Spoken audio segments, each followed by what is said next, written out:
ભાયલી વિસ્તારમાં મારામારીની ઘટના બની છે અને પૈસાની લેતી દેતીમાં મારામારી થઈ હતી। બે શખ્સોએ એક યુવકને માર માર્યો હોવાની ઘટના બની હતી। તો જાહેરમાં મારામારીના દ્રશ્યો કેમેરામાં કેદ થયા છે। જાહેર રસ્તા પર યુવકને લાફા મારવામાં આવ્યા હતા। જાહેરમાં છૂટા હાથની મારામારી કરવામાં આવી હતી અને આખી ઘટના કેમેરામાં કેદ થઈ છે। તો જાહેરમાં પહેલા ઝઘડો થયો અને ત્યારબાદ મામલો બીચક્યો અને બંને વ્યક્તિઓ દ્વારા એકબીજા પર મારામારી કરવામાં આવી હતી અને લાફાવાળી કરવામાં આવી હતી। આખી ઘટના કેમેરામાં કેદ થઈ છે।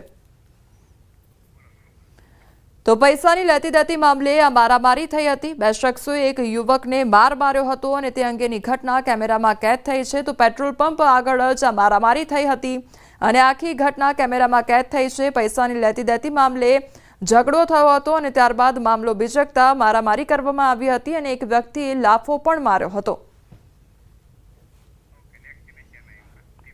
ભરૂચમાં વિધવા પુત્રવધુ પર સસરાનો હુમલો કર્યા હોવાનો મામલો સામે આવ્યો છે। દુકાનમાં ઘૂસીને પુત્રવધુને માર માર્યો હતો તો સસરા અભદ્ર માંગણી કરતા હોવાનો આરોપ લગાવવામાં આવ્યો છે। વિધર્મી સસરાએ પુત્રવધુ પર નિયત બગાડી અને સાસુએ વિધર્મી સાથે લગ્ન કર્યા છે। યાકુબ પટેલ પુત્રવધુ પર સંબંધો રાખવા દબાણ કરતા હોવાનો આરોપ લગાવવામાં આવ્યો છે। તો પુત્રવધુ પર હુમલો કરવાનો આ મામલો સામે આવ્યો છે। સસરા દ્વારા હુમલો કરવામાં આવ્યો હતો। જે વિધવા પુત્રવધુ હતી તેના પર હુમલો કરવામાં આવ્યો હતો। આખી ઘટના સીસીટીવી કેમેરામાં કેદ થઈ છે।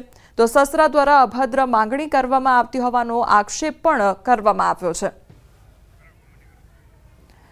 તો સસરા દ્વારા પુત્રવધુને માર મારવામાં આવ્યો છે અને તે અંગેના સીસીટીવી ફૂટેજ સામે આવ્યા છે। આ સાથે સાસુએ વિધર્મી જે વ્યક્તિ છે તેની સાથે લગ્ન કર્યા છે અને સસરા દ્વારા જે વિધવા પુત્રવધુ છે તેને માર મારવામાં આવ્યો હતો। આ સાથે અભદ્ર જે માંગણી છે તે સસરા દ્વારા કરવામાં આવી હતી તે પ્રકારનો આક્ષેપ પણ કરવામાં આવ્યો છે।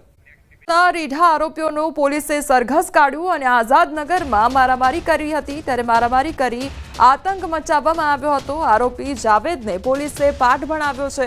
આરોપી સામે 10 જેટલા ગુના નોંધાયા છે। તો આઝાદનગરમાં મારામારી કરવાનો જે મામલો સામે આવ્યો હતો અને જે અસામાજિક તત્વો છે તેમના દ્વારા આતંક ફેલાવવામાં આવ્યો હતો તેને પોલીસે હવે પાઠ ભણાવ્યો છે। તો સુરતમાં રીઢા આરોપીઓનું પોલીસે સરઘસ કાઢ્યું છે અને આઝાદનગરમાં આ જે આવારા તત્વો છે તેમના દ્વારા મારામારી કરવામાં આવી હતી। મારામારી કરી આતંક મચાવ્યો હતો અને આરોપી જાવેદને પોલીસે પાઠ ભણાવ્યો છે। તો આરોપી સામે અત્યાર સુધી 10 જેટલા ગુના પણ નોંધાયા છે।